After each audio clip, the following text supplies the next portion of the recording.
My mother-in-law casually broke the news to my stunned self. We're going to be living together now. We just remodeled it into a duplex for convenience. The property is in your name, right, Emma? Sorry to bother you, but could you please cover the $80,000 remodeling bill? My mother-in-law and husband laughed triumphantly. Witnessing this, I, filled with resolve, was about to confront them with the truth that even my husband didn't know, along with the evidence. I am Emma Davis, 26 years old. I live a bit away from the downtown, in a nature-rich area, and work an office job while drawing illustrations as a hobby. Lately, I enjoy uploading my drawings on social media and reading the comments on them daily. I have a husband who is 3 years older than me, and we're enjoying our married life in a favorite old farmhouse that we bought right after our wedding. But there has been a visitor to this house once a month since we got married, who always gives me a headache. Emma! Emma! I'm here! Please open up quickly! Hearing the persistent banging on the sliding front door, I rushed to it. Ah, mother-in-law! I'll open it right away. Even though there's a perfectly good doorbell right next to the door. I try to make a smile and open the sliding door. There are so many bugs around here, it's so annoying. Is George still at work? Poor thing, even on Saturday. Oh, I brought some of his favorite food. I see a woman holding a large bag, looking tired from waiting beyond the door. While dealing with her rapid-fire chatter, I paced on a fake smile. The once-a-month visitor is my husband's mother, that is, my mother-in-law. My husband being an only child, she insists on taking care of him even after our marriage, and to my gratitude, she even instructs me on house chores. The last time she came to our house, she rearranged all the food in the fridge, and I had to start the next day's breakfast preparation from hunting down the ingredients. I recall my husband repeatedly telling me before we got married, if my parents ever need care, we'll live together. I want you to understand that. I'm disappointed to think I might have to give up this beloved old house when the time comes, but I've come to accept it. What bothers me more is the thought of living with this mother-in-law 24/7. Sorry for my husband. It fills me with a bit of gloom. Fast forward 2 years into our farmhouse married life. I heard my husband that my father-in-law had slipped on the stairs at home and broke his leg. They will need our help from now on. Let's live together, just as we discussed before our marriage. Yes, I'm worried too, so I think it's a good idea. Can I continue my drawing hobby? I was worried about my father-in-law's health, so I agreed without hesitation to move in together. However, I was anxious that being caught up in housework and taking care of my in-laws might rob me of the time for my hobby of drawing. Whether he was aware of my anxiety or not, my husband just said, I want you to prioritize the house, and left the room, headed to his office. Being left alone in my room, I felt like I had half given up on my selfish husband. While looking back at the illustrations I had drawn up until now, one by one, I began to sort out my feelings. Just as I had made up my mind to live with them, an unexpected event occurred. While I was working as usual at my workplace, I suddenly felt numbness in my hands and feet and was instantly overwhelmed by intense dizziness and collapsed. Thanks to a colleague who immediately called an ambulance, my life was not in danger, but it turned out to be a stroke at a young age after medical examination. Although I had been pointed out high blood pressure in health checks before, I regretted neglecting it without going to the hospital.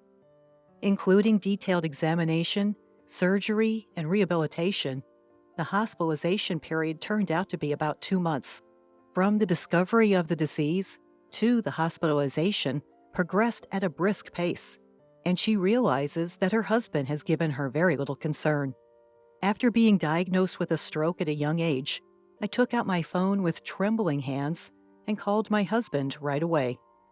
The only thing I could hear from the phone was a disappointing voice saying, I see, so the living together will be postponed, huh? I couldn't respond to the fact that he was worried about the future life at my in-laws' house, not about my body. Since my father-in-law is still in the hospital with a fracture, there was no need to worry about caregiving, which was a blessing in disguise that I could focus on treatment. Also, since we don't have children, there's no need to worry about that. Suddenly, the face of my mother-in-law, who always says, "I want to see my grandchild's face soon," every time we meet, pops up, and as if to shake it off, I picked up the sketchbook nearby. Recently, I've been too busy preparing to live with my in-laws and going through examinations since I collapsed to have time for my favorite illustrations.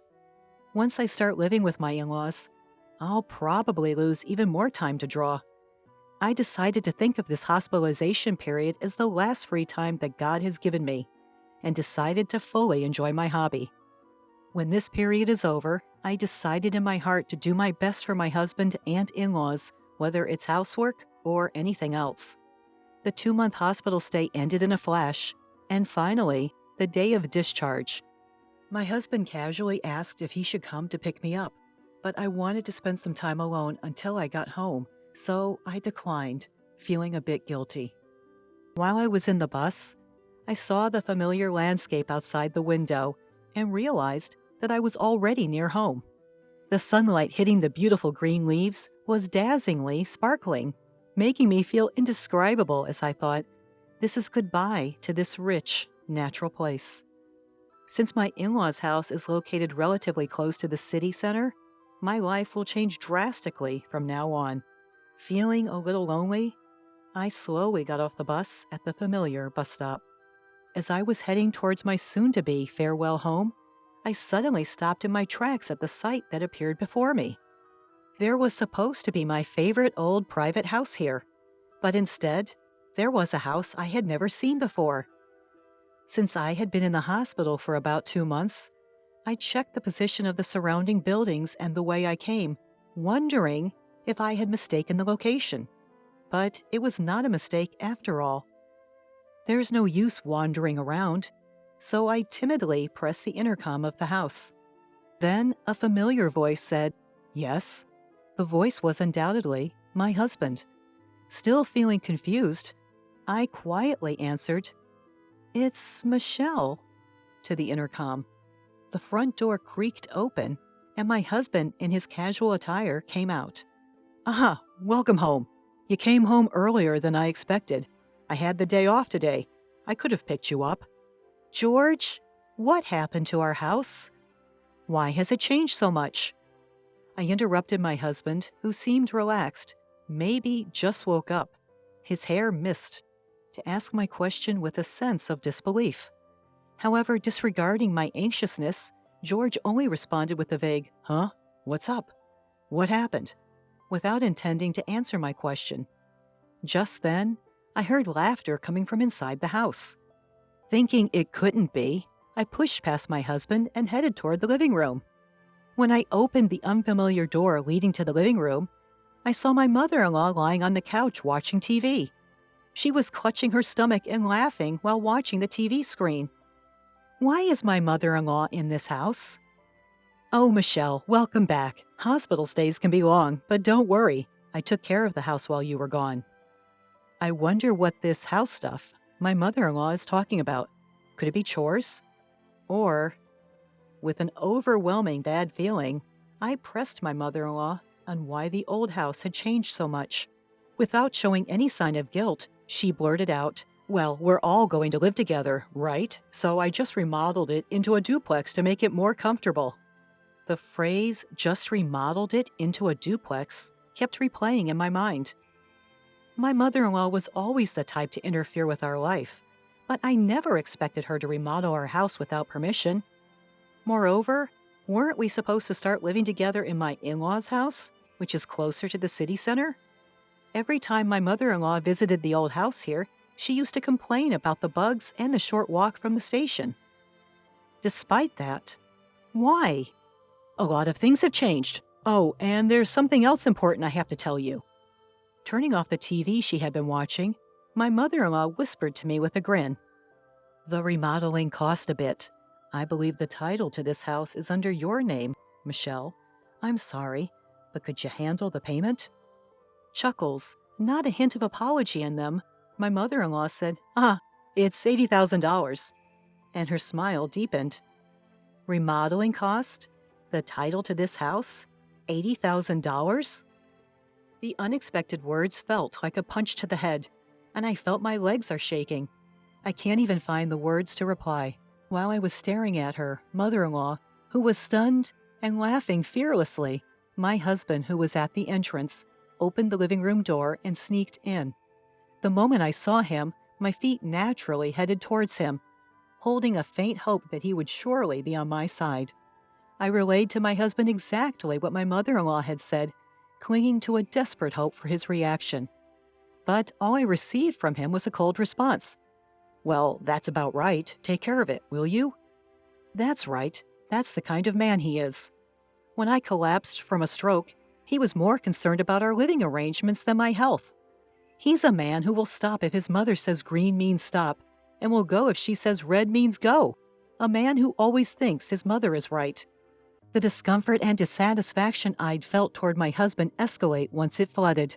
I was done. I thought from the bottom of my heart, I would throw this family. "I understand now, George. I am going to divorce you. And mother-in-law? No, Cecilia. Please handle the renovation costs on your own." After declaring this all at once, I turned my back on them and moved to leave the room as quickly as possible. But it seemed they weren't going to let me go so easily. "I've been losing interest in you anyway, so it's no big deal. But remember, this house is in your name, Emma, so you have a responsibility to pay." "That's right. Feel free to leave. But please settle your dues first."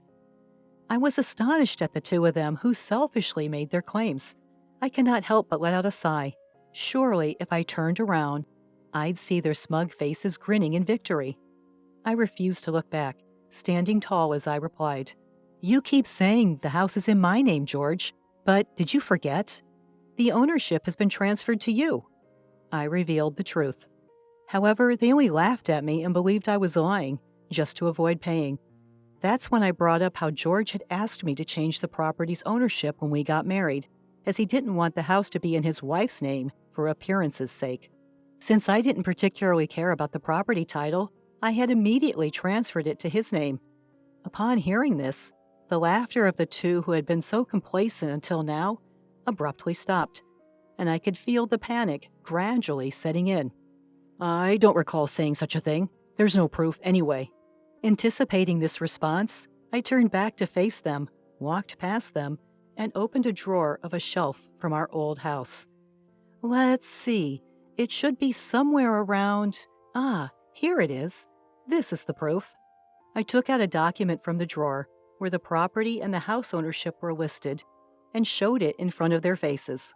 When I carefully pointed to the part that said the ownership was in George's name, my husband's face turned pale. "That's fraud. I never thought you'd actually do it, and I definitely can't pay such a huge sum of $80,000. I was disgusted with my husband, who started yelling as soon as he realized the payment obligation was on him. Since a decent conversation seems impossible, let's communicate through lawyers from now on. Cecilia, your son seems to be in quite a pickle, so please take good care of him from now on."